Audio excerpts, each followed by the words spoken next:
everyone. I hope you guys are doing well. So in the previous class, we solved some questions related to teaching aptitude, and today in this class also, we'll be solving previous year questions related to the first unit, that is teaching aptitude.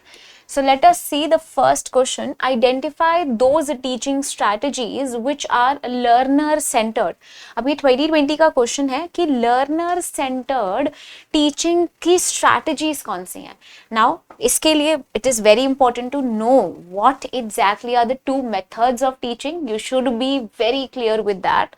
While there are different methods like cooperative learning, team teaching, laboratory based projects, pair share discussions and lecturing with PowerPoint presentations, इनमें से कौन सी strategies हैं जो कि learner centered strategy हैं. That means learner की वजह से या learner के benefit के लिए teacher वो सारे modes use करती है.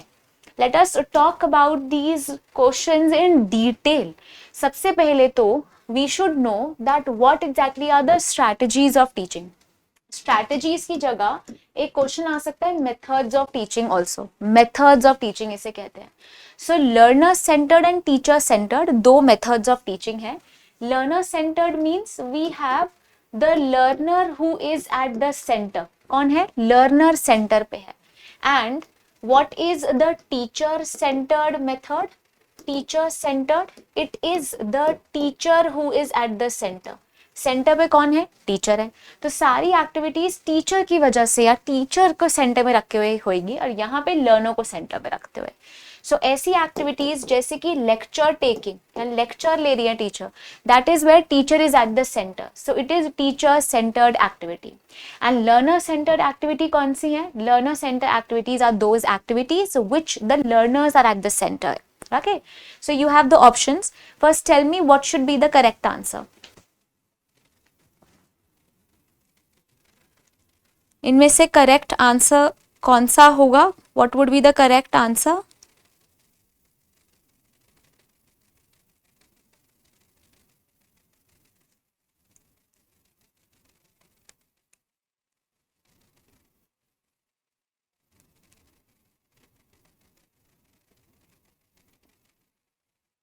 Let us talk about one by one all of these and then you will tell me the right answer. सबसे पहले तो I hope दे दिखा नहीं है, और दिख गया है तो चलो कोई नहीं.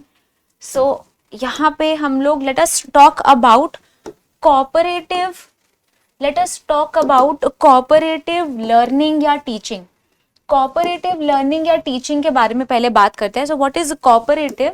ये एक तरीके की पॉजिटिव इंडिपेंडेंस टीचिंग है. क्या है? पॉजिटिव इंडिपेंडेंट टीचिंग है जो कि इंटरैक्शन प्रमोट करती है.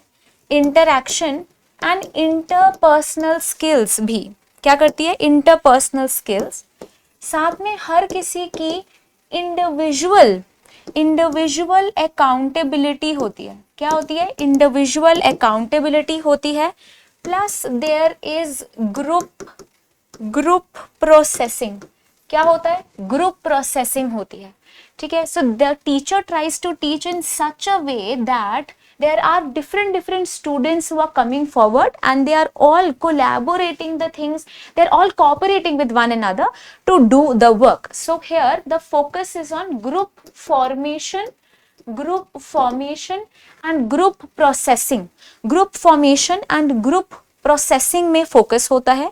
It promotes individual decision making activities. It promotes inclusion of the people also.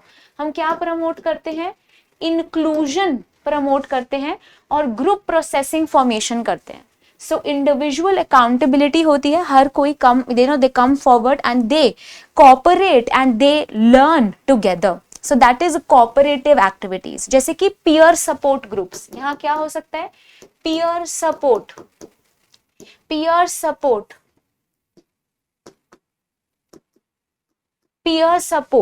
Then we have group work. यहाँ पे टीचर ने आपको कोई एक्टिविटी दे दी तो ग्रुप वर्क हो गया. Group work. Then we have the role play task that can be given. क्या हो गया? रोल प्ले टास्क दे दिया टीचर ने. Role play. Inquiry based groups learning. क्या है? Inquiry based inquiry based group learning. These are the all strategies that can be used, and it is called as cooperative learning. So you can write the definition. Cooperative learning is a group learning activity in which a way that learning is dependent on socially constructed exchange of information between the learners in a group. Cooperative learning is a successful teaching strategy in which small teams, each with students of different levels of ability, use variety of activities to improve one another. तो हम क्या करते हैं यहाँ पे small groups बनाते हैं, सबकी डिफरेंट एबिलिटी होती है and they learn together. They do what? They learn together. This is cooperative learning. Each member of the team is responsible not only for their learning, but also they are helping the classmates to learn together. This is called as team teaching. सबकी क्या होती है? सबकी अपनी ability होती है, plus they contribute. वो क्या करते हैं? They contribute with helping in teaching one another. ठीक है, एक दूसरे को टीच करने में हेल्प करते हैं. So this is cooperative learning. ये क्या कहलाता है? Cooperative learning. Peer support, group work, role play and inquiry based group formation are cooperative learning. ऐसे ही टीम टीचिंग क्या होता है? Team teaching happens when two और more teachers teach the class. It is called as team teaching. यहाँ पे for example we can have different subjects and for that we have different teachers. इसके लिए हमारे पास क्या होती है? different teachers होते हैं. ठीक है, so this is called as team teaching. ऐसा हो सकता है that one teacher is teaching the class while other is scrolling between to check the attitude of the students or the awareness, और क्या कहते हैं, maintain silence कर रही है. Or maybe one teacher is teaching and one is sitting with some set of students and then they'll switch. So team teaching किसी भी तरीके से हो सकती है and it is done and it is very beneficial. इसका advantage क्या है? आपको best of facilities, best of teachers मिलती हैं. जो अपने डोमेन में बेस्ट होंगी वो टीचर्स आपको मिलती हैं. It is called as team teaching. ये क्या कहलाता है? Team teaching. So I hope you understood what is cooperative teaching, what is team teaching. Laboratory based projects आप लेबोरेटरी जाके पढ़ा रहे हो. पेयर शेयर डिस्कशन क्या हो रहा है? तो टीचर ने कुछ पेयर्स बना दिए हैं, सब 1 2 ये दोनों ग्रुप्स पहले लर्न करेंगे, उसके बाद ये क्या करेंगे? शेयर करेंगे. इस तरीके से कुछ डिस्कशंस होंगे and there will be a lot of output that would be given. Lecturing with PowerPoint presentations. यहाँ पे टीचर आपको लेक्चर दे रही है, तो सही आंसर क्या होगा? Right answer would be C. C right answer है. That is A B and D. A, B and D. Because team teaching के अंदर क्या देखते हैं हम लोग? टीचर का ही होल्ड है. होल्ड किसका है? टीचर का है. Teacher is taking the decisions. Teacher सारे डिसीजंस ले रही है. Teacher is having authority. Teacher के पास सारी अथॉरिटी है. That is what? That is team teaching. Cooperative teaching या कोऑपरेटिव लर्निंग क्या होता है? When there are a group of students coming together, they cooperate with one another. It is very important. Cooperative learning के अंदर हर group का student अपनी अपनी characteristics रखता है. सो ये तो डेफिनेटली एक लर्नर के सेंटर में रखने वाली चीज है. It is learner centred. Then we have B, that is team teaching के अंदर, लेकिन टीचर सब चीजें बच्चों के लिए कर रही है. हाँ, लेकिन लेबोरेटरी के अंदर टीचर इज नॉट पार्टिसिपेटिंग. सी नहीं होगा. ठीक है ना? वाई यहाँ पे क्यों होगा? अथॉरिटी है, but we are having experts. हम एक्सपर्ट्स टीचर लाते हैं ताकि ये टीचर्स लर्नर्स के साथ बहुत ज्यादा अच्छे से इंटरैक्ट करे. लेकिन लेबोरेटरी बेस्ड प्रोजेक्ट में टीचर ने एक प्रोजेक्ट दे दिया, बच्चे को खुद करना है, तो वहां पे हम क्या करते हैं? टीचर सेंटर्ड हो जाते हैं. थिंक पेयर शेयर दोबारा से लर्नर सेंटर्ड है. लेक्चर देना ये क्या है? बहुत ज्यादा टीचर सेंटर्ड है. सो दोबारा एक बार देख लेते हैं, एक कंफ्यूजन हो गई थी, उससे हम गलत कर रहे थे। ठीक है, सो कोऑपरेटिव लर्निंग क्या है, इस पे बच्चों पे फोकस है, सो ये सही है। टीम टीचिंग में भी बच्चों पे फोकस है, दो टीचर की अथॉरिटी है, लेकिन बच्चों को जब तक समझ नहीं आता टीचर नहीं क्लास लीव करती है। थिंक पेयर शेयर में भी टीचर की रिस्पॉन्सिबिलिटी है बच्चे को सब समझाना। कोऑपरेटिव टीचिंग बहुत बहुत बार पेपर में आता है, बहुत इंपॉर्टेंट है। So I have a definition for it, जो मैं आपको लिखवा देती हूँ। प्लीज उस डेफिनेशन को यहाँ पे लिख लो ताकि आपको हमेशा याद रहे। ठीक है, सो cooperative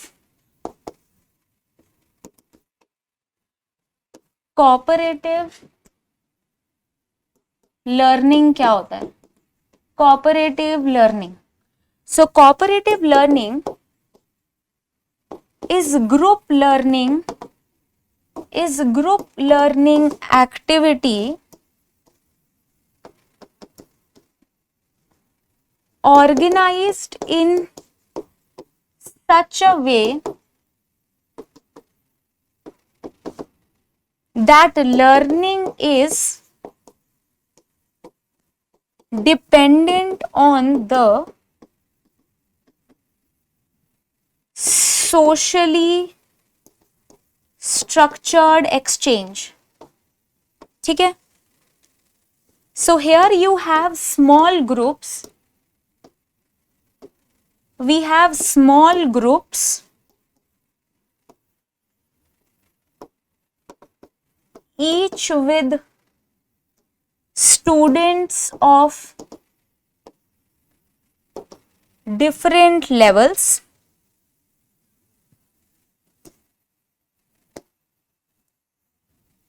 and here also write that each member of a team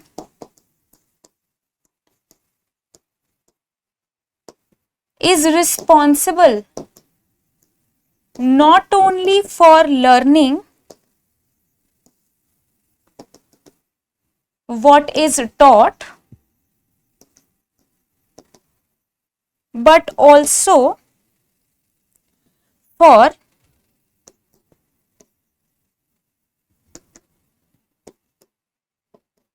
helping teammates, और टीममेट्स को भी वो हेल्प करते हैं। ये होता है cooperative learning. This is called as cooperative learning.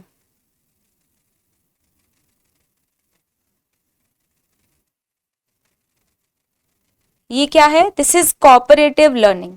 It is very different then collaborative learning. Collaborative learning के साथ कंफ्यूज मत करना। कोलैबोरेटिव लर्निंग डिफरेंट होता है। कोलैबोरेटिव लर्निंग के अंदर हम क्या करते हैं, हम डिफरेंट जो सोच के हमने ढूंढा है चीजों को, उसे क्लब कर देते हैं, उसे हम कोलैबोरेटिव कहते हैं। So learners work together to accomplish a goal. Here they accomplish one goal, उसे हम कोलैबोरेटिव बोलते हैं। ठीक है, each member is not important, यहाँ पे सीधा प्रॉब्लम सॉल्व होनी चाहिए। So here problem solving, and then they make goals together and they share skills। सबके पास सेम स्किल्स होती है, वहां पे सबका अलग अलग स्किल्स होता है, यहाँ पे सब शेयर करते हैं स्किल्स और एक साथ चलते हैं। Right, they are more functional, ये more language oriented. So self plus एक टीम असेसमेंट जब एक साथ हो जाए, उसको हम लोग क्या कहते हैं? We call it as collaborative learning. उसे हम कोलैबोरेटिव लर्निंग कहते हैं।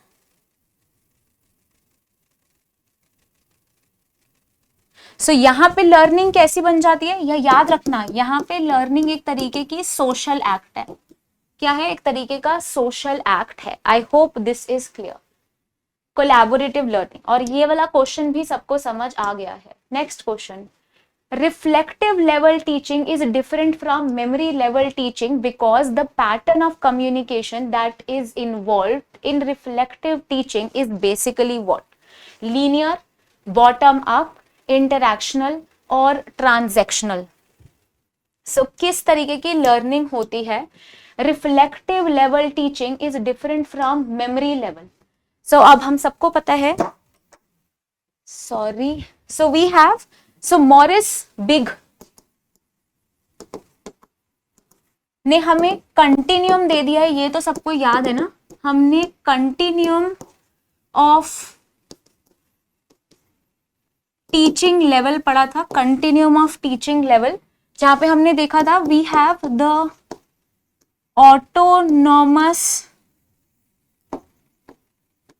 Autonomous level. सबसे पहले ऑटोनॉमस लेवल के बाद we have which level, we have सबसे पहले the memory level, then we have the understanding level, and then we have the reflective level. So we have memory level, जिसके बारे में जिसमें हम क्या करते हैं, रोट लर्निंग करते हैं। अंडरस्टैंडिंग में हम लोग रिलेशनशिप फॉर्म करते हैं, एंड रिफ्लेक्टिव पे हम क्या करते हैं, प्रॉब्लम सॉल्विंग करते हैं। क्या करते हैं, प्रॉब्लम सॉल्विंग करते हैं। So these are the 3 levels. ये कौन से हैं हमारे, 3 डिफरेंट लेवल्स हैं। और ऑटोनॉमस लेवल में नेगेटिव ग्रोथ भी हो रही है, without the help of the teacher हम लोग कर रहे हैं। सो यहाँ पे it is teacher centred, it is teacher plus student centred, and here it is student centred. memory, understanding and reflective. So reflective level teaching is different from memory level teaching because the pattern of communication that is involved in the reflective is basically, what would be the right answer, D is the right answer, it is transactional. वो क्या होता है, role reversal जल्दी जल्दी होता है, role reversal is rapid। क्या होता है, हम जल्दी जल्दी रोल रिवर्सल्स कर रहे हैं, role reversal is rapid. Okay, I hope this is clear. So we have the transactional level. Reflective level teaching is different from memory level teaching because of the pattern of communication. Reflective level पे हम क्या देखते हैं, transactional learning देखते हैं। Next question, from the following identify those features which are associated with indirect instructional strategies। indirect instructional strategies कौन सी हैं, guided student practice, focus on concept acquisition through question answer sessions, presenting the stimulus material in small easy to take steps, problem based presentation, participatory and collaborative moves stressed। What would be the right answer? I'll give you the time to tell me कि सबसे सही option आपको कौन सा लगता है। Indirect instructional strategies, and I'll show you a picture also। इसके एक पिक्चर देखते हैं, उससे बहुत जल्दी समझ आ जाता है।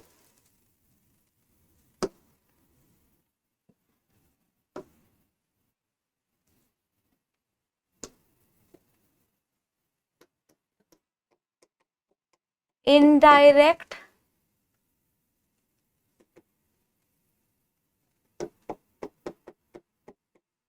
instructional strategies। So see examples of indirect instructional strategies क्या होती हैं, आप बच्चों को रिफ्लेक्टिव लेवल्स पे फोकस दिलाओ, उनसे डिस्कशन कराओ, concept formation, concept attainment, close, बहुत ज्यादा क्लोज प्रोसीजर यूज करते हैं हम लोग, प्रॉब्लम सॉल्विंग, गाइडेड इंक्वायरी, ये सारे क्या कहलाते हैं, ये सारे क्या होते हैं, indirect instructional facilities. Here you are not directly telling the students what to do, you are guiding them what to do, you are what, you are guiding them what to do। so here what you are doing, indirect teaching क्या होता है, indirect teaching is a kind of teaching that is also called as discovery teaching। उसे हम discovery teaching भी कहते हैं। it is also known as inquiry and discovery teaching।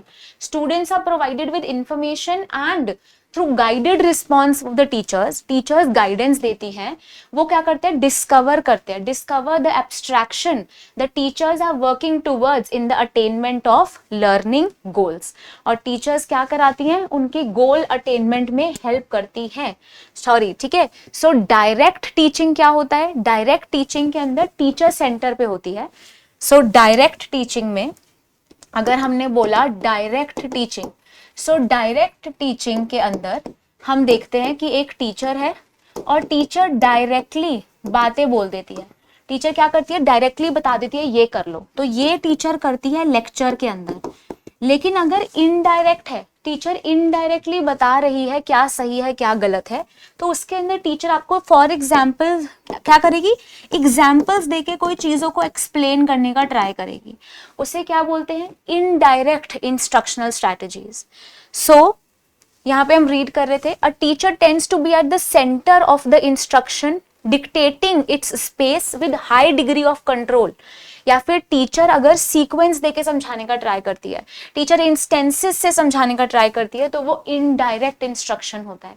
एक indirect instruction के अंदर it is important, in direct instruction teacher explicitly explain कर देती है, लेकिन इनडायरेक्ट के अंदर प्रॉब्लम सॉल्विंग, इंक्वायरी, ये वाला अगर थोड़ा बड़ा हो जाएगा तो it will be very helpful.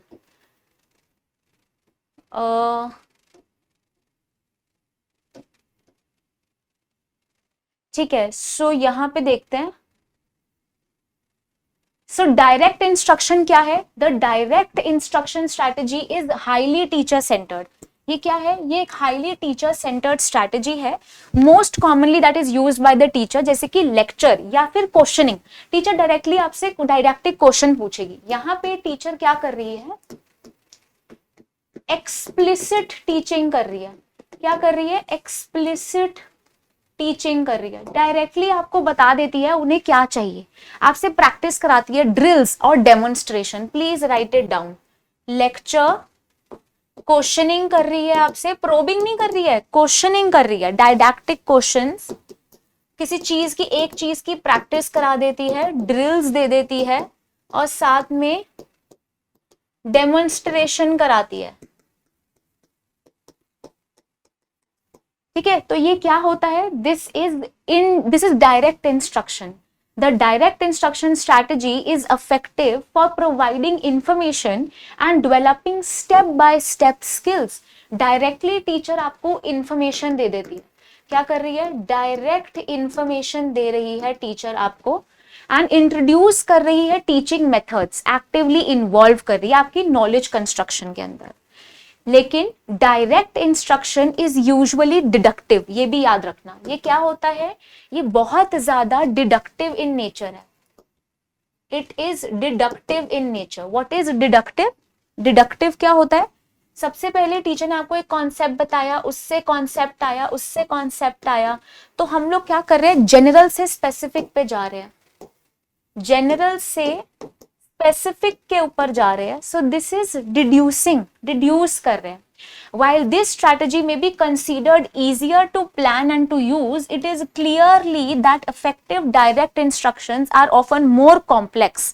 ये बहुत कॉम्प्लेक्स भी होता है। देखते हैं पॉसिबल मेथड्स क्या है।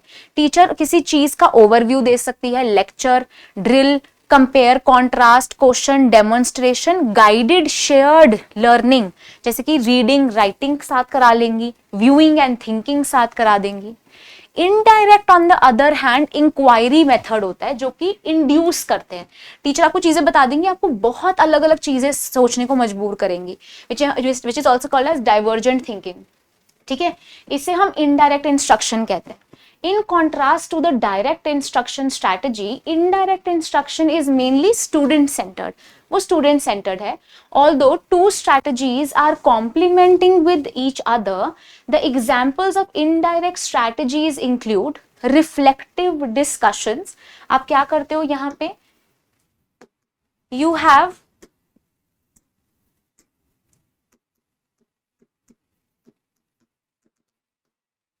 reflecting discussions, concept formation, concept form करते हो, कोई कॉन्सेप्ट जो आपके दिमाग में है, रुको वेट, कोई कॉन्सेप्ट का अटेनमेंट होता है, क्लोज प्रोसीजर यूज करते हो, एंड प्रॉब्लम सॉल्विंग करते हो। साथ में here it is also seen that guided inquiry is given. guided inquiry is given. Here in indirect instruction, here high level of thinking capability is involved. तो teacher क्या try करती है कि बच्चे ज्यादा से ज्यादा ऑब्जर्व करें, इन्वेस्टिगेट करें, क्या करें, ऑब्जर्व करें, इन्वेस्टिगेट करें, इन्फ्रेंस ड्रॉ करें, इन्फ्रेंस अपने डेटा में से, और क्या करें, ज्यादा से ज्यादा हाइपोथेसिस फॉर्म करें, ज्यादा से ज्यादा हाइपोथेसिस फॉर्म करें. It takes advantage of students interest and curiosity. यहाँ पे टीचर क्या यूज करती है, प्रोबिंग यूज करती है, क्योंकि स्टूडेंट्स अगर क्यूरियस होंगे, स्टूडेंट्स की क्यूरियोसिटी ऑब्जर्व है ये, ठीक है, प्रोबिंग करती हैं. अगर स्टूडेंट्स बहुत ज्यादा क्यूरियोसिटी इंस्टिल करा दी जाए स्टूडेंट्स के अंदर, तो वो क्या करेंगे, ऑल्टरनेट प्रॉब्लम्स भी ढूंढेंगे, सॉल्व करेंगे चीजें खुद ही. Indirect instruction also fosters creativity and develop the interpersonal skills and the abilities. Students also achieve a better understanding of material and ideas under the study. They draw more and more understanding. Indirect instruction, in this role, the teacher's role shifts from being only a lecturer or a director to that of a facilitator. और teacher क्या बन जाती है, एक facilitator बनती है, एक supporter और एक source person. Indirect instruction heavily relies on print, non print and human resources. यहाँ पे टीचर क्या करती है, thinking about desired outcomes, attitudes and values, interpersonal skills पे काम करती हैं, इंपॉर्टेंट प्रोडक्ट्स क्रिएट करती हैं. There is more important investigation and discoveries. Long term learning के बारे में बात करते हैं, जैसे कि problem solving, case study, reading for meaning, reading between the lines, inquiry, reflective discussion, writing to inform, concept formation, concept mapping, concept attainment and cloze procedure use करते हैं. वाइल इंटरैक्टिव डिस्कशंस क्या होते हैं, जहां पे टीचर और students बहुत interact करते हैं. क्या करेंगे, इंटरैक्ट करते हैं, जहां पे बहुत ज्यादा ideas and experiences and insights आते हैं. यहाँ पे आप क्या देख सकते हो, जैसे कि डिबेट्स, रोल प्ले, पैनल्स, या फिर ब्रेनस्टॉर्मिंग, या फिर पीयर पार्टनर लर्निंग, दो ग्रुप्स के लोग एक साथ याद कर रहे हैं कुछ, discussion, laboratory groups, think pair share, cooperative learning, jigsaw puzzle. ये सारे क्या है, एक साथ काम करना, इन्हें हम बोलते हैं इंटरैक्टिव इंस्ट्रक्शन. बहुत इंपॉर्टेंट है, प्लीज, ये पेपर में आता है. उसके बाद structured controversy, tutorials, interviews and conferencing. And experimental या एक्सपीरियंशियल लर्निंग क्या होता है, it is inductive learner centred activity oriented learning. तो आप एक्टिविटी कराते हो, बच्चे जब एक्टिविटी परफॉर्म करते हैं, एक्सपीरियंस के थ्रू सीखते हैं. सो यहाँ पे क्या होता है, एक्सपीरियंस लेते हैं, शेयरिंग करते हैं चीजों की, एनालाइज करते हैं, इन्फर करते हैं और फिर उसको अप्लाई करते हैं. यहाँ पे टीचर्स उनको फील्ड ट्रिप्स पे लेके जा सकती हैं, नरेटिव सुना सकती हैं. Conducting experiments are important here, simulations, games, story telling, focused imagining, field observations, role playing, synectics, model building and surveys करा सकती हैं.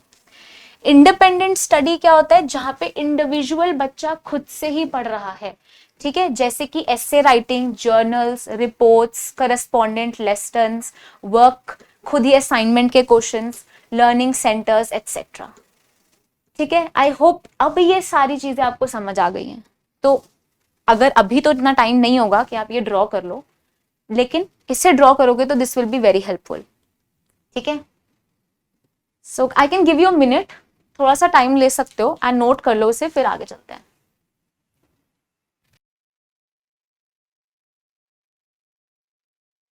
Okay, so I hope you have written this. Let us go forward. So what would be the right answer? Let me tell you the right answer. A becomes the right answer. That is B, D and E. ठीक है. So what is B? ये focus on the concept acquisition through question answering sessions, ताकि बच्चों को ज्यादा concept समझ आए. Then problem based presentation, सीधा स्टिमुलस मटेरियल प्रोवाइड करना तो डायरेक्ट इंस्ट्रक्शन हो गया. एंड आप क्या करते हो, then you also participate in collaborative moves, जो कि ज्यादा इंपॉर्टेंट है. पार्टिसिपेटरी एंड कोलैबोरेटिव मूव्स पे हम ज्यादा स्ट्रेस लाते हैं, right? So these are the 3 ways in which indirect instructions are done. Which one of the following assessment procedures is conducted during an in progress teaching learning session?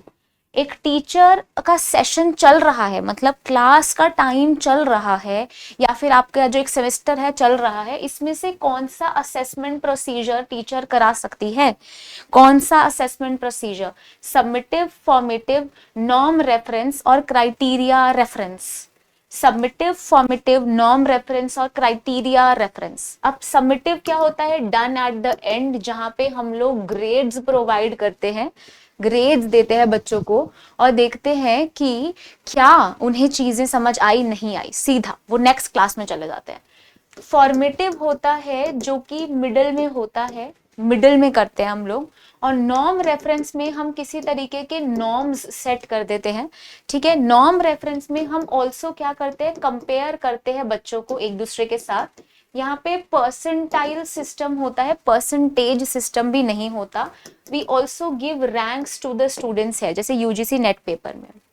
Criteria के अंदर हम एक तरीके का क्राइटेरियन डिसाइड कर लेंगे, जिसके अंदर फॉर एग्जांपल 90 से 100 के बीच में लाने वाले बच्चे को मैं A+ दूंगी, 80 से 90 के बीच में आने वाले को A। तो ये एक तरीके का रेफरेंस है, जो हमने क्राइटेरिया है, जो हमने सेट कर लिया। तो बहुत इजी, राइट आंसर हो जाएगा B, that is formative. Formative. Then given below are 2 statements. You should read this statement. Statement 1, the use of ICT in organizing teaching learning programs in the universities has the potential to optimize learning outcomes, and formative assessment provides support to enhance the quality of teaching learning sessions. The use of ICT in organizing teaching learning programs in the universities has the potential to optimize learning outcomes. Formative assessment provides support to enhance the quality of teaching learning sessions. बहुत easy है। ICT use करके potential होता है एक learning, अपनी एक university अपनी outcome generate ज्यादा अच्छे से कर सकती है। और formative assessment provide support to enhancing the quality of teaching learning sessions. तो right answer is A, both the statements are correct. दोनों कैसी स्टेटमेंट्स हैं? दोनों बिल्कुल करेक्ट स्टेटमेंट्स हैं। The use of ICT in organizing the teaching learning programs in university will make it go better. वो optimise कर पाएंगे। अगर आपने इंफॉर्मेशन कम्युनिकेशन टेक्नोलॉजी यूज किया तो आप बेटर तरीके से एफिशिएंसी यूज करोगे, इसलिए टेक्नोलॉजीज आर गुड। और हम फॉर्मेटिव क्यों करते हैं? Formative assessments are done for improvement, they are done in the middle so that the teacher and the student both can improve. इसलिए ये दोनों स्टेटमेंट्स बिल्कुल कैसी हैं? ट्रू है। Which of the following will be considered key teaching behavior belonging to the category of effectiveness? ये कौन सा इनमें से effectiveness के लिए key behavior है?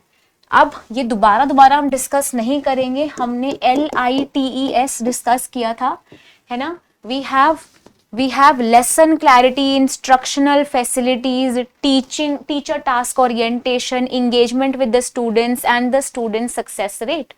So these are your key behaviors. ठीक है, lights, lesson clarity, instructional variety, teacher task orientation, engagement in learning and student success rate So इनमें से कौन से की बिहेवियर्स हैं? Making ideas clear to learners who may be at different levels of understanding, showing enthusiasm and animation through variation in eye contact, voice and gestures, using students' idea for acknowledging and summarizing, probing through general questions and shifting a discussion to some high thought level, then using meaningful verbal praise to get and keep the students actively participating in the learning process.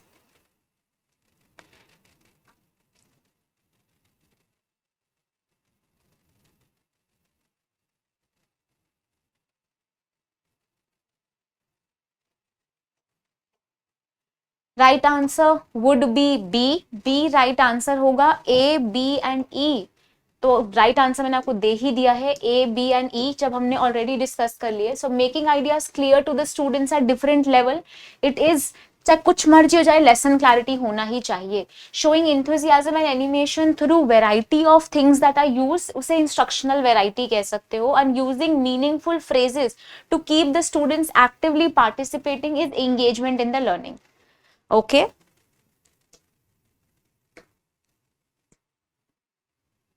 The compositional skills and creativity in presentation of students can be most effectively evaluated by which of the following test. कौन सा test लेते हो तो teacher सबसे ज्यादा skills and creativity check कर सकती है बच्चे की? Objective type test, essay type test, short answer test and projective type test. The compositional skills and creativity in presentation of students can be most effectively evaluated by which of the following tests? Very, very easy. What would be the right answer?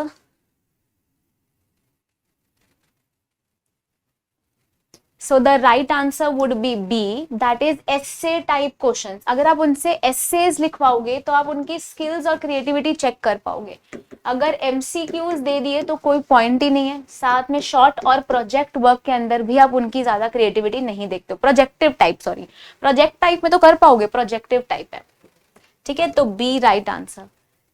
Pedagogy and social interaction are two major result oriented activities of a teacher. Pedagogy होता है बच्चों को सिखाना, and social interaction, teacher और भी लोगों से interact करती है, क्लासरूम में, बाहर, टीचर स्टूडेंट के साथ भी इंटरेक्ट करती है, पेरेंट्स के साथ भी. तो वो एक बहुत इंपॉर्टेंट एक्टिविटी है for a teacher. Communication has a limited role in both these activities. कौन सी स्टेटमेंट सही है? So the right answer would be C. बहुत easy again. The A part is true but R is false. Pedagogy and social interaction are two major result oriented activities of a teacher. एक teacher का role है, क्या है? Teacher की competencies हैं. It is the competencies of a good teacher. कि teacher क्या करती है? अच्छे से स्टूडेंट्स को पढ़ाती है. So teacher should be what? Teacher की कॉम्पिटेंसीज कह सकते हो या स्किल्स कह सकते हो. अगर वो अच्छी है तो teacher will be better, right? Teacher will be better in doing things and interacting with the students. Communication has a limited role in both these activities. ठीक है? So C becomes the right answer. A is true but R is false. C right answer हो गया. ठीक है, okay. Identify the sequence which correctly indicates the order for ensuring teaching learning activities in a constructive approach. Constructive approach क्या होता है? आप एक चीज को कंस्ट्रक्ट करने के लिए, कुछ चीजों को समझने के लिए धीरे धीरे अपनी नॉलेज को गेन करते चले जाते हो. It is called as constructivist approach. उसका सीक्वेंस क्या होता है? What is the correct sequence? So ये डायरेक्टली लर्न करने की चीज है जो हमने क्लास में ही डिस्कस किया था. First of all we engage with the topic. हम क्या करते हैं? कोई टॉपिक देखते हैं, उसके साथ इंगेजमेंट होता है, उसको जैसे एक्सप्लोर करते हैं. एक्सप्लोर मतलब you have a deep analysis of a particular topic, then you explain those things, you evaluate and then you extend your information further. Extend का मतलब आप उसके अंदर previous और new knowledge को mix करके अपनी knowledge को vast करते हो. क्या करते हो? vast करते हो, expand करते हो, extend करते हो, etc. right? It is needed. Engage, explore, explain, evaluate and extend. Which of the following factors have been labeled as social competencies in influencing teaching? Now personal competencies क्या होता है? Personal competencies self के लिए होती है, जैसे self efficacy, motivation etcetera. ऐसे ही अगर मैं बोल रही हूँ सोशल कॉम्पिटेंसीज, तो वो किसके लिए हो जाएंगी? वो हो जाएंगी सोसाइटी के साथ रहने के लिए. किसके साथ? सोसाइटी के साथ इंटरैक्ट करने के लिए. So we have socio-economic status, motivation, intelligence, general and specific, emotional well-being, and inability to translate thoughts into actions. Social competencies. ऐसे ही टीचर के लिए टेक्नोलॉजिकल कॉम्पिटेंसीज भी जरूरी है. I told you to study more about competencies. What should be the right answer here? So the right answer is C. C right answer है. We have socio economic status, ये directly society के साथ linked है. Motivation level, then we have intelligence general and specific, ये एक तरीके का personal competency है. इमोशनल वेलबींग, इमोशनल वेलबींग ताकि वो सोसाइटी में सबके साथ ढंग से बात कर पाए, ये सोसाइटी को इम्पैक्ट करती है. And inability to translate thoughts into actions, ये भी कैसी है? ये भी एक पर्सनल कॉम्पिटेंसी है. ठीक है, सो ये एक सोशल कॉम्पिटेंसी है, सोसाइटी को इम्पैक्ट करती है. सो राइट आंसर क्या हो गया? A, B and D. A, B and D. Socio economic status, socio economic status, motivation, motivation and emotional wellbeing.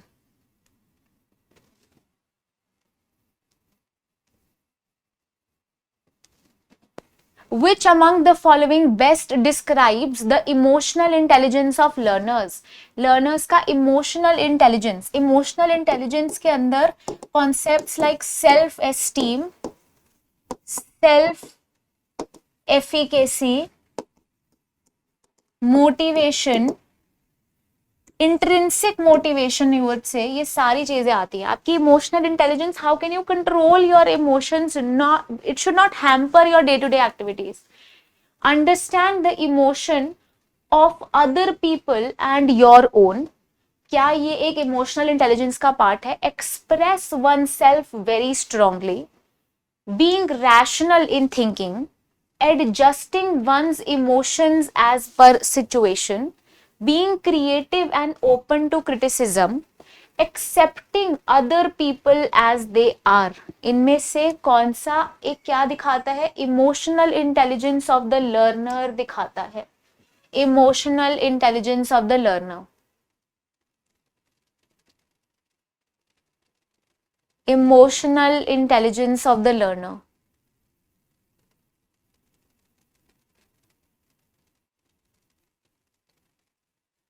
Understand the emotion of other people in your own and your own emotions. Express oneself very strongly, being rational in thinking, adjusting one's emotion as per situation, being creative and open to criticism, accepting other people as they are. So A would be the right answer. A, D and F. यहाँ पे क्या कर रहे हो आप अपने emotions और दूसरों के इमोशंस को अंडरस्टैंड कर रहे हो. आप एडजस्ट कर रहे हो अपने इमोशंस अपनी सिचुएशंस के हिसाब से. अगर आपको दिख रहा है अभी वो एक्सप्रेस करके कोई फायदा नहीं है, तो वो क्या है? गलत है, उसे आप कम करोगे. उसके बाद आप एक्सेप्ट करते हो other people as they are. You do not try to change people. आप क्या कर रहे हो?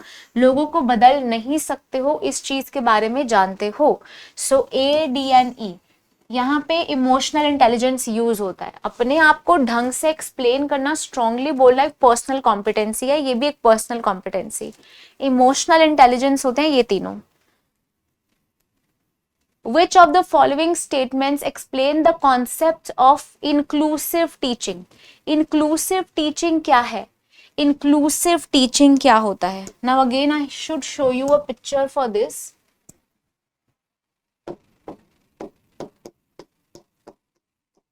Inclusive teaching inclusive teaching. सो इंक्लूसिव टीचिंग होता है जहां पे टीचर ने सबको इंक्लूड करा है। A person who has different thinking styles is included, a person who has different language is also included, a person with different ethnicity, religion, perspective, experiences, rationality, all are included. Job level, race, culture, skill, gender, physical abilities, everything is included. It is inclusive teaching strategy जहाँ पे teacher ने सबको include करा है, any age, any sexual orientation, physical abilities, skills and etc. So inclusive teaching, teacher facilitates the learning of the gifted students, the teacher facilitates the learning of weak students, teacher takes support of parents of the students to make them learn, teacher makes the students of different backgrounds to learn together in the same class. Right answer क्या होगा? बहुत easy, तो right answer D होगा। Definitely inclusive teaching होता है teacher जो बहुत different backgrounds के लोगों को भी साथ लाती है, नो मैटर व्हाट, किसी भी तरीके की डिसेबिलिटी हो, उनके डिफरेंट थिंकिंग स्टाइल्स हो सकते हैं। जैसे वार्क मॉडल में हमने किया था, क्या किया था वार्क मॉडल में, ठीक है, वो विजुअली अलग सोच सकते हैं, ऑडिटरली सीख सकता है, कोई काइनेस्थेटिकली, कोई रीडिंग राइटिंग से, लेकिन टीचर सबको साथ रखती है। ऐसा भी हो सकता है किसी को डिसेबिलिटी है लेकिन टीचर उनको भी साथ रखती है।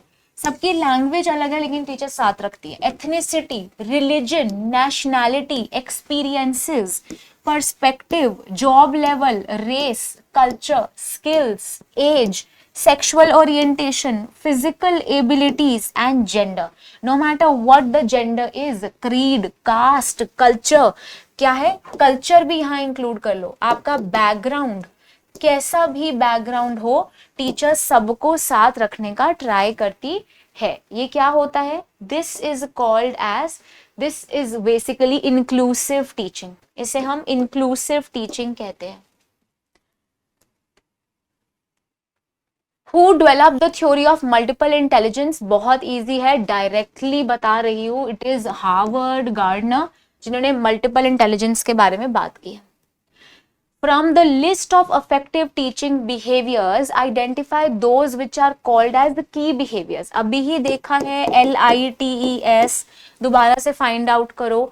Direct, audible and oral delivery to all students, encouraging students to elaborate on an answer, warm and nurturing relationships with learners, varying modes of presentation, preventing misbehavior with minimum of class disruption, organizing what is to come and summarizing what has gone before. Direct, audible and oral delivery to all students, encouraging students to elaborate on an answer, warm and nurturing relationships with learners, varying modes of presentation, preventing misbehavior with a minimum of class disruption, organizing what is to come and summarizing what has gone before. So right answer is A, जिसके अंदर 1, 4 and 5 are correct. सबसे पहले teacher क्या करती है? Direct, audible या oral delivery देती है हर स्टूडेंट को। This is what? This is lesson clarity also and instructional facilities. Varying modes instructional facilities हो गया, ये lesson clarity. And preventing misbehaviour is what? Teacher task orientation. Teacher task को इस तरीके से करती है ताकि ज्यादा से ज्यादा डिस्ट्रप्शंस कम से कम आए क्लास में। क्या क्या कहते हैं हम इसको? इंट्रॉफीज कम से कम आए, इसीलिए टीचर क्या करती है? डिस्ट्रप्शंस को कम करती है। So we have lesson clarity, then we have variety जो टीचर यूज करती है, एंड इंगेजमेंट जो टीचर करती है क्लास में। टीचर टास्क ओरिएंटेशन भी लिख सकते हो, teacher task orientation.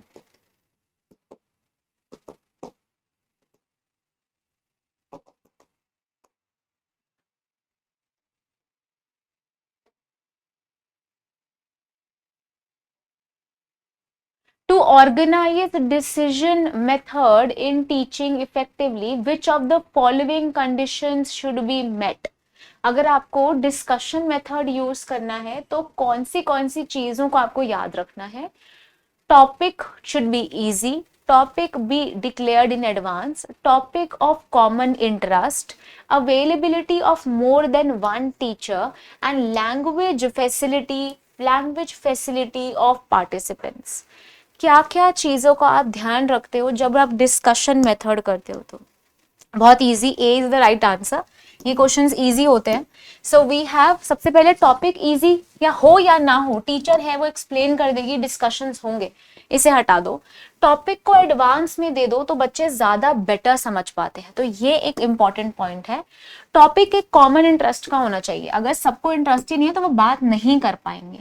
Plus language सबकी सेम होनी चाहिए। यहाँ जरूरी नहीं है एक या एक से ज्यादा टीचर हो, कितनी भी टीचर हो सकती है, और ये भी जरूरी नहीं है कि टॉपिक ईजी हो, ठीक है।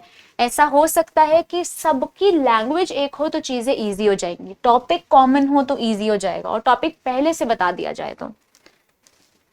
Which of the following is an indicator of key behavior in effective teaching as the evidence from research?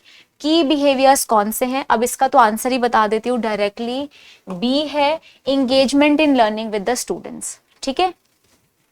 Teacher effect आपका हेल्पिंग बिहेवियर है, using students ideas is also helping behaviour, और यहाँ पे use a process and content questioning कर करके, जिसे हम probing कहते हैं, ये भी एक हेल्पिंग बिहेवियर है। बाकी सारे हेल्पिंग बिहेवियर है, और ये क्या है? की बिहेवियर है।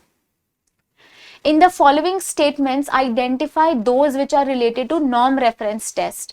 Select the code that are given for your answer. Covering a large domain of learning task with just a few items measuring specific task. Emphasizing discrimination among individuals in terms of relative level of learning. Focusing on a specified domain of learning task with a large number of items, measuring specific task. Interpretation requires a clearly defined group. I'll give you time. इसके लिए थोड़ा सा time लो और सोचो, because we have already discuss. सबसे पहले तो देखो, नॉर्म रेफरेंस की बात हो रही है, इसका मतलब टीचर यहाँ पे रैंक्स दे देगी। यहाँ पे क्या हो जाएगा? परसेंटाइल सिस्टम भी होता है, परसेंटाइल सिस्टम टीचर यूज करती है, परसेंटाइल सिस्टम। और क्या होता है यहाँ पे? Mostly teacher is going to compare one person with another. तो यहाँ पे what should be the right answer in norm reference test?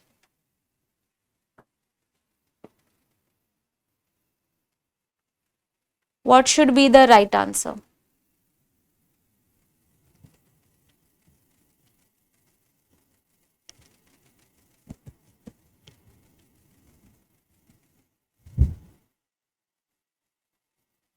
Very, very important.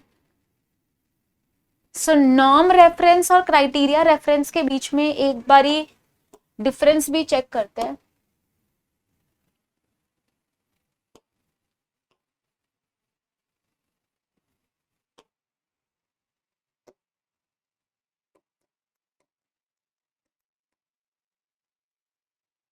Norm reference assessment, norm reference क्या होता है? Norm reference assessment refers to the assessment that ranks the students on the bell curve to determine the highest and the lowest performing students. This method is used to understand how the students scores compare to the predefined population with similar experiences. Norm reference एक ऐसा test है जो estimate करता है pre defined population के goals and traits, that is norm reference. वो क्या कहलाता है? Norm reference. Norm reference criteria से डिफरेंट होता है, नॉर्म रेफरेंस क्राइटेरिया से अलग होता है। नॉर्म रेफरेंस जैसे कि स्टैंडर्डाइज एप्टीट्यूड टेस्ट, ओके, या फिर टीचर दैट मेड सर्वेस, या फिर interest of the inventories, here ranks are given. So in norm reference, we compare individual results with the results of the other students. In criteria reference, we compare the predetermined. We do what? We don't need this. Oh, okay.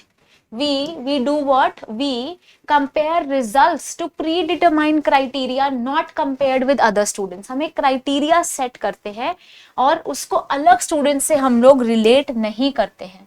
तो what should be the right answer? The right, and then there are two other statements also.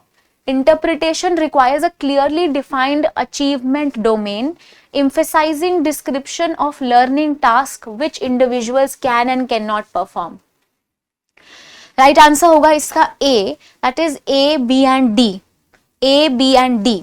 तो समझो पहले कैसे नहीं है ना, पहले वो एलिमिनेट कर लेते हैं या फिर ए से ही स्टार्ट करते हैं.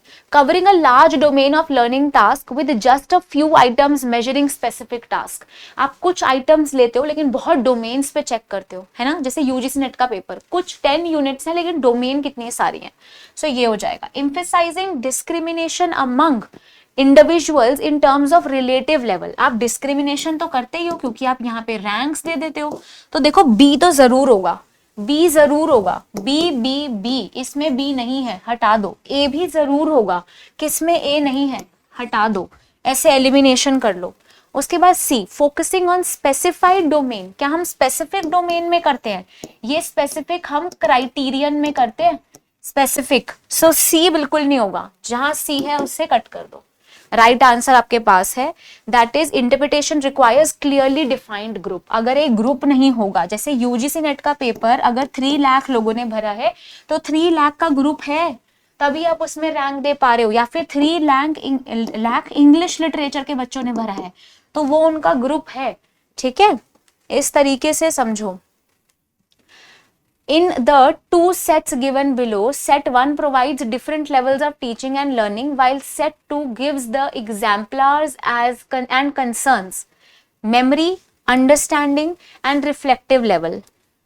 So, encourages critical thinking and based cognitive interchanges, projects personal interest and attitudinal concerns, facilitates recalling and recognizing of facts, enhances scope for seeing the relationships and meanings.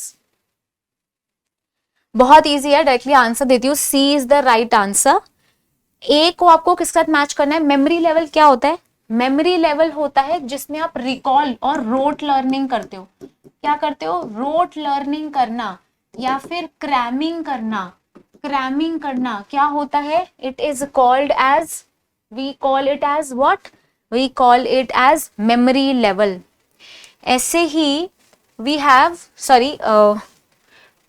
हाँ, अंडरस्टैंडिंग लेवल पे क्या करते हो? Understanding level पे relationships check करते हो, enhancing the scope of relationships. Then बचा last, that is reflective level. Reflective level पे आप क्या करते हो? आप क्रिटिकल थिंकिंग करते हो. आप क्या करते हो? प्रॉब्लम सॉल्विंग करते हो. प्रॉब्लम सॉल्विंग, क्रिटिकल थिंकिंग और कॉग्निटिव एक्सचेंजेस करते हो. ज्यादा से ज्यादा हंट ने दिया है, पहली बात तो याद रखना. किसने दिया है? हंट ने दिया है. तो आप हंट करते हो आंसर्स, रियल लाइफ सिचुएशंस में अप्लाई करते हो और प्रॉब्लम सॉल्विंग करने का ट्राई करते हो. ये तीनों लेवल्स पता होने चाहिए. From the following list identify indicators of commitment areas of teachers and learners. Select from the code of your given below. Code to give your answer. Select from the code to give your answer. From the following list, identify the indicators of commitment areas of teachers and learners. कहाँ पे आप commitment देते हो? Do it well approach, developing contact with community, enhancing performance in classroom including teaching learning processes, concern for the all round development and readiness to help, acquiring curricular and content competency, respecting impracticality, objectivity and intellectual honesty. कौन से ऐसे indicators हैं जो commitment areas के आते हैं teachers and learners के? C is the right answer. A, D and F. A, D and F. Do it well approach, teacher और लर्नर दोनों चाहते हैं कि वो अच्छा करें.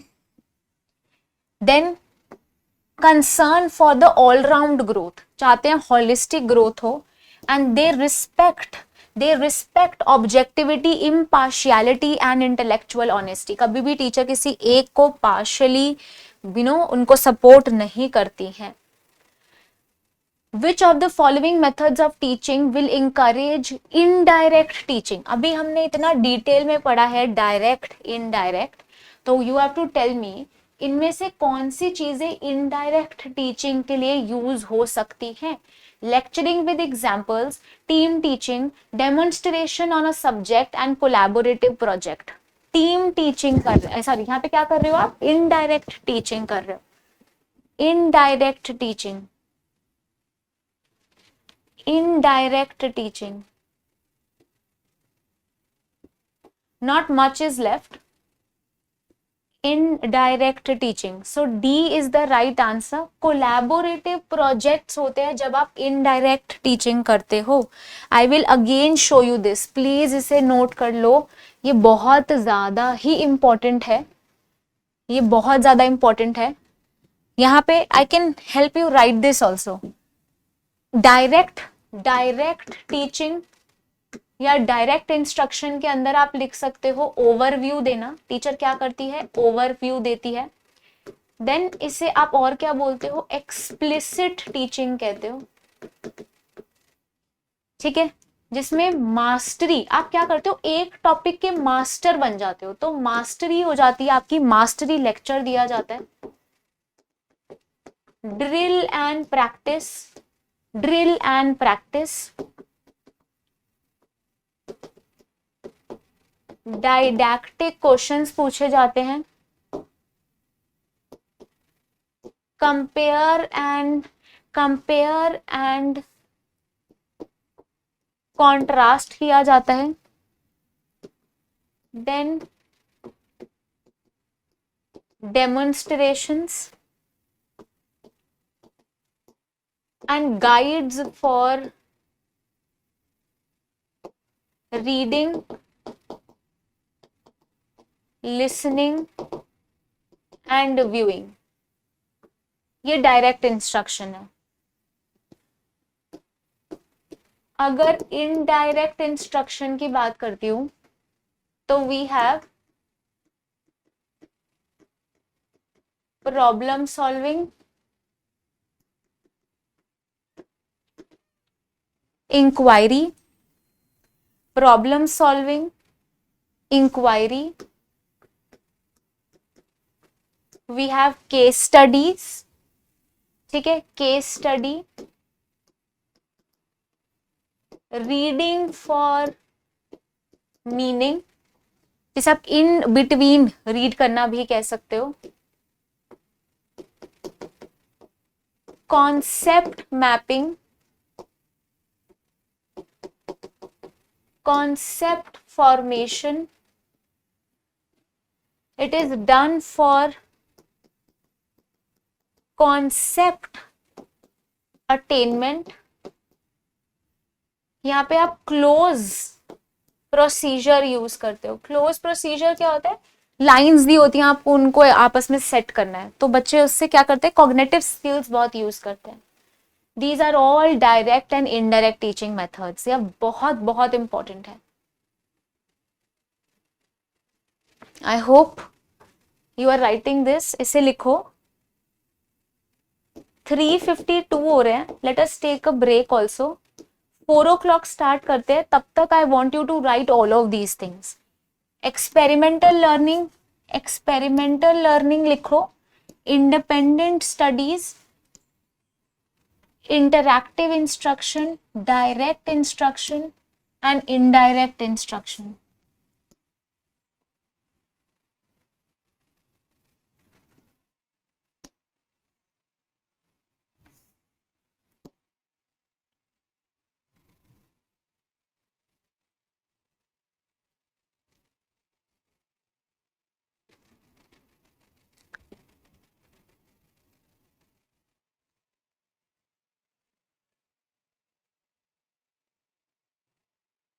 Take your time, write this down.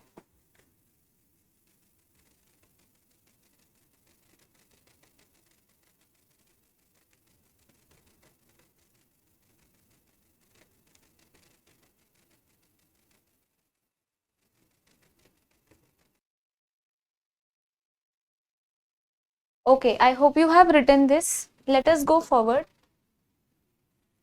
Next question read करते हैं. Which of the following set of statements best describes the nature and the objectives of teaching? इसमें टीचिंग की कौन सी करेक्ट डेफिनेशन है आपके पास? Teaching and learning are integrally related to one another. There is no difference between teaching as well as training. Concern of all teaching is to ensure some kind of transformation in students. All good teaching is formal in nature. A teacher is a senior person. Teaching is a social act, whereas learning is a personal act. Learning क्या है? Personal है. Teaching and learning are integrally related to one another. So I hope you guys know that teaching की कुछ characteristics हैं. क्या है? There are certain characteristics of teaching. Like first, teaching is a continuous process. Teaching क्या है? एक continuous process है. It keeps on going. It never stops. Then teaching is formal. Teaching formal level पे भी होती है. Teaching is informal and teaching is non formal. Non formal institutions में जाके भी आप सीख लेते हो. ठीक है. सो टीचिंग फॉर्मल, इनफॉर्मल और नॉन फॉर्मल होती है. It is a continuous process, या फिर आप इसे कह सकते हो इट इज ऑल परवेसिव, हर जगह पे प्रेजेंट है. Teaching is a continuous process. Teaching is an interactive activity. ये क्या है? It is an interactive activity where two और more people are involve with one another. Mostly एक क्लासरूम के अंदर, अगर आप क्लासरूम की बात करोगे तो ट्रांजैक्शनल कम्युनिकेशन होता है. Why? Because communication, because role reversal teacher जल्दी जल्दी करती है यहाँ पे स्टूडेंट्स के साथ. सो टू और more people are involve in teaching. Then teaching is a continuum. It is a continuum for mentoring. Mentoring तो थोड़ा सा होके रुक जाती है, हम आगे तक चलते हैं यहाँ पे. Mentoring, then guiding, also giving instructions and indoctrination. Doctrination. So teaching क्या है? इन सबको मिला के करने वाला प्रोसेस होता है. Then one very important thing, teaching is a bipolar process. ये कैसा प्रोसेस है? Bipolar process, which means teacher as well as student दोनों क्या है? इन्वॉल्व होते हैं इस प्रोसेस में. Then some we got to know that नहीं, ये एक ट्राइपोलर प्रोसेस है. कैसा प्रोसेस है? ट्राइपोलर प्रोसेस है जहाँ पे teacher student as well as content बहुत जरूरी है, या फिर आप कह लो पहले एनवायरनमेंट बहुत ज्यादा जरूरी है. फिर हमने डिस्कवर किया कि नहीं, ये एक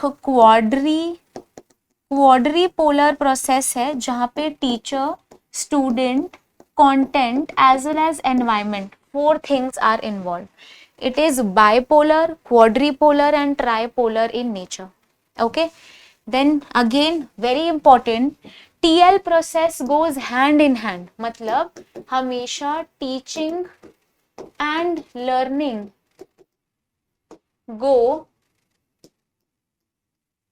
hand in hand. एक साथ चलते हैं. Teaching and learning go hand in hand. Right? So right answer क्या होगा? What would be the right answer? C will be the right answer. A, C and F. A, C and F. Let us see this.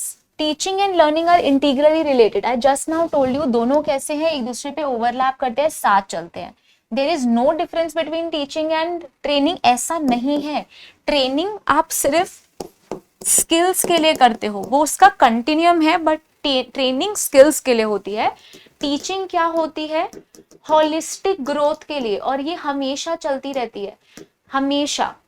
The concern of all teaching is to ensure some kind of transformation. Yes, teaching is done for behavior change. Teaching का एक और characteristic है, teaching is done for behavioural change, और teaching is also done for grooming, holistic growth. Also objective meet करना teacher का एक बहुत बड़ा ऑब्जेक्टिव या बहुत बड़ा गोल होता है, ऑब्जेक्टिव्स मीट करना। Then all good teaching is formal in nature, नहीं, it is formal, informal and non formal. A teacher is a senior person, नहीं, कोई भी हो सकता है जिससे भी आप सीखो। And it is a social act, ये क्या है, एक सोशल एक्ट है। So teaching is done,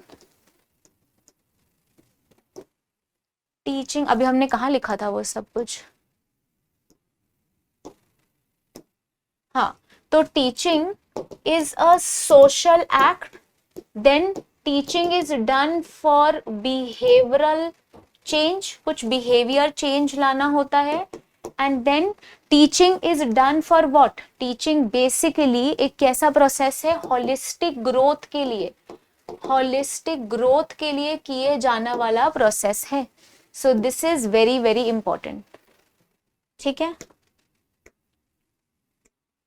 Which of the following learner characteristic is highly related to effectiveness of teaching?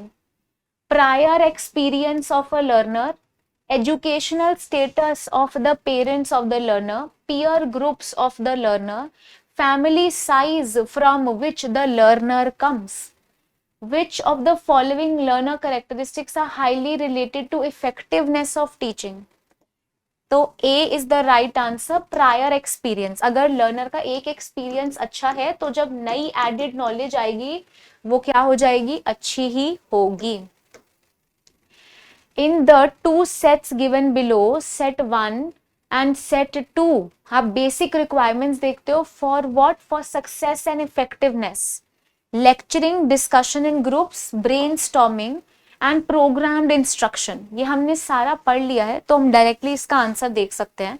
तो राइट आंसर क्या है, C is the right answer. Match करते हैं, पहले ए को 3 के साथ मैच करना है, ए को 3 के साथ। लेक्चरिंग क्या होता है, कंटेंट डिलीवरी, और बहुत ही ल्यूसिड लैंग्वेज में टीचर आपको लिखवा देती है।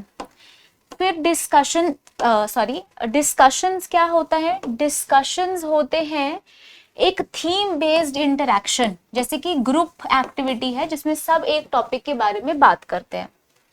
देन सी विद 2, तो ब्रेनस्टॉर्मिंग क्या होता है, ब्रेनस्टॉर्मिंग होता है आप लार्ज आइडियाज यूज कर रहे हो, यहाँ पे कोई कॉन्सेप्ट समझाने के लिए जैसे टीचर क्या करती है, ब्रेनस्टॉर्मिंग, ब्रेन पे फोकस डालने को बोलती है। Then you have programmed instruction, programmed instruction आप तब यूज करते हो जब आप क्या करते हो, स्मॉल स्टेप्स में लोगों को चीजें सिखाते हो, ठीक है। Small step presentation with feedback, पहले एक टास्क दे दिया, एक चैप्टर दिखा दिया, फिर यहाँ पे कुछ स्टेप्स दे दिए, उसके बाद यहाँ पे कोई एक्टिविटी ले ली, फिर उसके बाद दोबारा कोई वीडियो दिखा दी, तो ये प्रोग्राम्ड इंस्ट्रक्शन होता है। ये क्लैरिटी के साथ आगे बढ़ते हैं, तो इसलिए C is the right answer. From the list of evaluation procedures given below, identify those which can be called as formative evaluation. That is done in the middle. Middle में है. A teacher awards grades to the students after having transacted the coursework. During interaction with the students in a class, a teacher gives what? Teacher provides constructive feedback. Teacher gives marks to the students on a unit test. The teacher clarifies the doubts of the students in a class itself. The overall performance of the student is reported to the parents in every 3 months. The learner's motivation is raised by the teacher's thought of question answer sessions. बहुत easy है, right answer is D, B, D and F. B, D and F. अगर teacher grade दे रही है तो ये submissive है, last में दे रही है, लेकिन बीच में इंटरेक्शन करा रही है और फीडबैक दे रही है, ये कैसा होता है, formative. A teacher gives marks, marks हमेशा एंड में दिए जाते हैं तो सबमिटिव ले लो। And a teacher clarifies the doubts, ये क्या है, फॉर्मेटिव है। ओवरऑल परफॉर्मेंस की बात हो गई सबमिटिव, लेकिन मोटिवेशन के लिए मिडिल में टीचर ने कर लिया फॉर्मेटिव, ठीक है। बहुत ही इजी क्वेश्चन था ये, तो हम काफी बार डिस्कस कर चुके हैं। All teaching should aim at ensuring learning, all learning results from teaching. Very easy, D is the right answer, A is false but R is true. All teaching should ensure learning. क्या हर teaching सिर्फ learning करने के लिए? कभी कभी आप क्या करते हो, ग्रोथ और पर्सनालिटी के लिए और पर्सनालिटी डेवलपमेंट के लिए भी करते हो। और all teaching result, all learning will result in teaching, सारी लर्निंग एक तरीके की टीचिंग में जरूर इन्वॉल्व करती है, ठीक है। So A is false but R is true. So I hope ये सारे क्वेश्चंस आपको समझ आए किस तरीके से पेपर में आते हैं। एक बार इसे रीड करो। आई होप ये सारी चीजें आपको समझ आ गई हैं। Again I am telling you they are very very important. Characteristics of learning भी आता है पेपर में। ये इजी लगता है पर ये इजी नहीं है, because there are lot of things that are involve here. Characteristics के साथ साथ I am giving you a homework. Please try to read maxims of teaching, maxims of teaching, and try to study principles as well as models। ये 3 चीजें please आप पढ़ोगे। Characteristics आपके सामने लिखे हैं, लेकिन maxims of teaching, principles and models are very important, ठीक है। जैसे हम जनरल से स्पेसिफिक जाते हैं, इजी टू कॉम्प्लेक्स चले जाते हैं, ये सारी चीजें बहुत इंपॉर्टेंट है टीचिंग में। ये फर्स्ट क्लास होती है टीचिंग की, लेकिन इंपॉर्टेंट है। साथ में थोड़ा सा प्लीज फिलॉसफीज पे भी फोकस कर लो, क्योंकि वो भी आ जाता है पेपर में। तो अगर ये आपने 4 या 5 थिंग्स आज ही पढ़ ली हैं तो काफी चीजें समझ आ जाएंगी। पेपर में कहीं ना कहीं से ये चीजें आती हैं। डायरेक्ट और इनडायरेक्ट इंस्ट्रक्शन बहुत आता है, ठीक है। सो इसीलिए एक और homework, please try to study about Carl Rogers. Carl Rogers inquiry method के बारे में बात करते हैं। इंक्वायरी मेथड, इंक्वायरी मेथड क्या होता है? Inquiry method is also called as indirect instruction method. तो ये बहुत इंपॉर्टेंट है, इसलिए इनके बारे में पढ़ना, ठीक है। With this I can wind up. Thank you and have a wonderful day. I will see you in the next class.